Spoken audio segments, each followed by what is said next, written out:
आज हम आप लोगों को क्लास 9 की केमिस्ट्री का पहला लेसन बता रहे हैं जो एनसीईआरटी पर आधारित हो।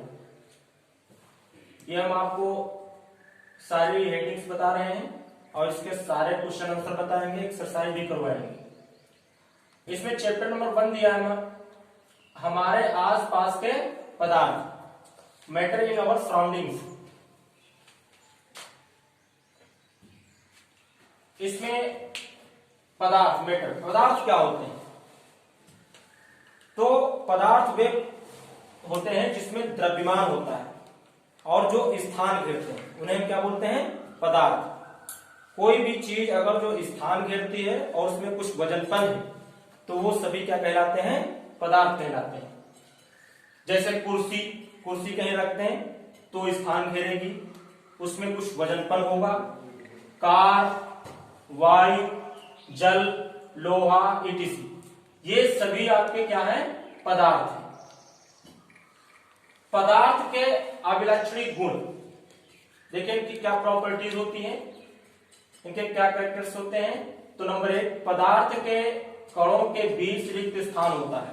जो पदार्थ के कण होते हैं उनके बीच बीच में रिक्त स्थान होता है। जैसे जब हम लोग चाय बनाते हैं तो उसमें चाय की जो पत्ती होती है वो जल के अणुओं से मिल जाती है। इसका मतलब है कि उसमें रिक्त स्थान होता है। नंबर 2, पदार्थ के कण निरंतर गतिशील करते रहते हैं, यानी ये गतिशील हमेशा रहते हैं, ये घूमते रहते हैं। जैसे आप जल में, जब आप सही तरीके से जल में देखेंगे तो आपको उसमें कण तैरते हुए दिखाई देंगे। तो इसके जो कण होंगे पदार्थ के वो सब हमेशा गतिशील रहते हैं। नंबर 3, पदार्थ के कण एक दूसरे को आकर्षित करते हैं। जो पदार्थ के कण होते हैं वो एक दूसरे को आकर्षित करते हैं, तभी वो आपस में बंधे रहते हैं। और इसी आकर्षण बल को ही हम अंतरा आणविक आकर्षण बल भी बोलते हैं। इसके बाद पदार्थ की अवस्थाएं, पदार्थ की अवस्थाएं तीन होती हैं, ठोस, द्रव और गैस। तो ठोस क्या होते हैं? ठोस वे पदार्थ होते हैं जिनका आयतन और आकार दोनों निश्चित होता है। इनका आयतन और आकार दोनों निश्चित होता है। जैसे लोहा, लकड़ी, जितनी भी सॉलिड चीजें होंगी उनका आयतन और आकार क्या होता है? निश्चित रहता है सभी। उसके बाद द्रव, द्रव क्या होते हैं? इनका आयतन तो निश्चित होता है लेकिन आकार निश्चित नहीं होता। इनका आयतन फिक्स होगा लेकिन आकार इनका फिक्स नहीं होगा। जब ये किसी बर्तन में रखे जाते हैं तो ये उसी का आकार ग्रहण कर लेते हैं। जैसे जल, अगर हम जल को किसी बाल्टी में रखते हैं तो बाल्टी की आकृति को ग्रहण कर लेता है, और यदि हम जल को गिलास में रखें तो ग्लास की आकृति को ग्रहण कर लेगा। अर्थात द्रव ऐसे पदार्थ होते हैं कि उनका आयतन तो फिक्स होगा लेकिन आकार फिक्स नहीं होता, बल्कि वे जिस बर्तन में रखे जाते हैं उसी का आकार ग्रहण कर लेते हैं। इसके बाद गैस, गैस क्या होती है? गैस का आयतन और आकार दोनों फिक्स नहीं होते, ना तो इनका आयतन निश्चित होता है और ना तो इनका आकार निश्चित होता है। गैस, कोई भी गैस जैसे एलपीजी ले लें, लिक्विड पेट्रोलियम गैस, अगर उसको हम सिलेंडर में भरते हैं तो वो सिलेंडर के आकार में होती है, लेकिन जब उसको ओपन कर देते हैं तो वो उसका जो है आकार बदल जाता है, इसलिए आकार उसका चेंज हो गया और आयतन भी उसका क्या होगा? बदल जाएगा, क्योंकि जिस कमरे में ओपन कर देंगे वो पूरे कमरे के आयतन को ग्रहण कर लेगी, इसलिए इसका आयतन भी बदल जाता है और आकार भी बदल जाता है, कुछ भी इसका फिक्स नहीं होता है। इसमें आप एग्जाम्पल के तौर पर लिख सकते हैं एलपीजी, ऑक्सीजन, नाइट्रोजन, कोई भी गैस लिखते हैं आप लोग इसका क्या कर सकते हैं? स्क्रीनशॉट ले सकते हैं और इसके आगे हम आपको बताते हैं।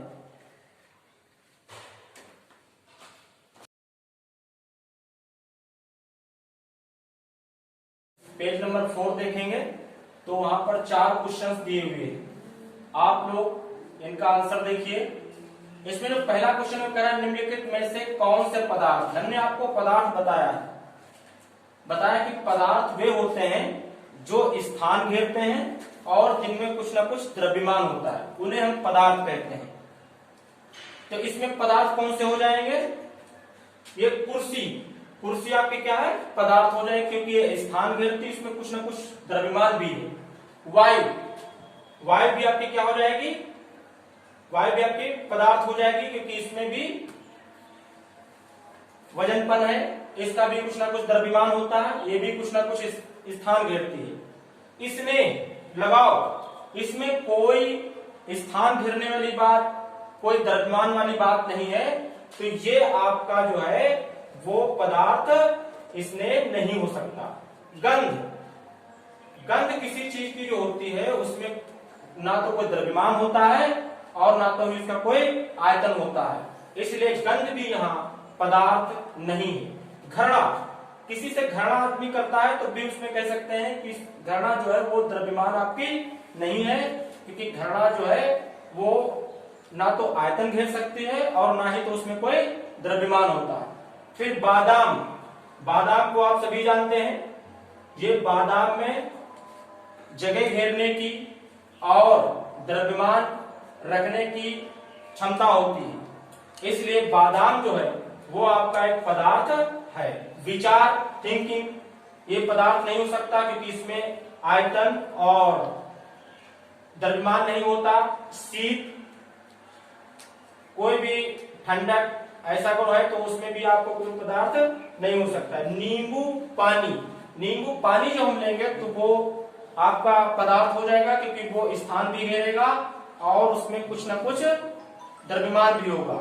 इत्र की सुगंध, किसी चीज की जो सुगंध होती है उसमें कोई आयतन और द्रव्यमान नहीं होता, इसलिए इत्र की सुगंध भी आपकी पदार्थ नहीं होगी। तो आप ठीक तरीके से याद रखेंगे, कुर्सी, वायु और बादाम और नींबू पानी, ये जो नींबू पानी है ये चीजें आपकी पदार्थ में आएंगी, बाकी इसमें जितनी चीजें दी हुई वो पदार्थ नहीं है। इसके बाद क्वेश्चन नंबर 2 देखिए, निम्नलिखित प्रेक्षण के कारण बताइए। गर्मा गर्म खाने की गंध कई मीटर दूर से आपके पास पहुंच जाती है, परंतु ठंडे खाने की महक लेने के लिए हमें उसके पास जाना पड़ता है, क्यों? तो देखिए मैं जो बोल रहा हूं वही आप लोग नोट कर लेना, इसके सॉल्यूशन में लिख लेना, उत्तर में लिख लेना आप लोग। तो हम देखिए यहाँ बता रहे हैं आपको कि जो गर्म खाना होता है तो वो उसका टेम्परेचर अधिक होता है, उसका ताप अधिक होता है। जब उसका ताप अधिक होगा तो उसके जो कण होंगे उनकी गतिज ऊर्जा अधिक होगी, और जब गतिज ऊर्जा अधिक होगी तो उनका विसरण भी अधिक होगा, और जब उनका विसरण अधिक होगा तो दूर बैठे हुए व्यक्ति को भी उसकी खुशबू आ जाएगी, महक उसको महसूस होगी।